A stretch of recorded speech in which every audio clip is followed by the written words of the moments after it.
জাতিসংঘের পাশাপাশি যুক্তরাষ্ট্রসহ পশ্চিমাদের নিষেধাজ্ঞাকে বুড়ো আঙুল দেখিয়ে একের পর এক ক্ষেপণাস্ত্র পরীক্ষা চালিয়েই যাচ্ছে উত্তর কোরিয়া। বারবার জানান দিচ্ছে নিজেদের সক্ষমতা।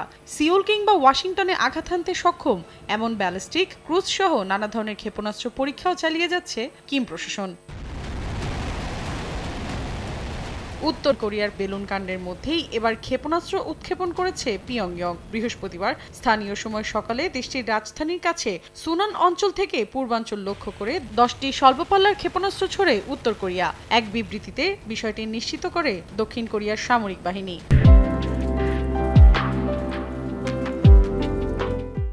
ক্ষেপণাস্ত্রগুলো সমুদ্রে পড়ার আগে ৩৫০ কিলোমিটার পথ পাড়ি দেয়। ক্ষেপণাস্ত্র উৎক্ষেপণ একটি স্পষ্ট উস্কানি এবং কোরীয় উপদ্বীপের শান্তি ও স্থিতিশীলতার জন্য গুরুতর হুমকি বলে জানায় সিউল।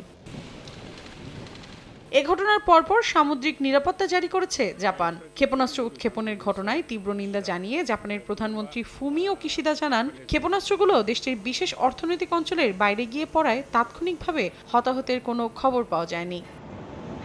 মৌসুমীর সাথী, সময় সংবাদ।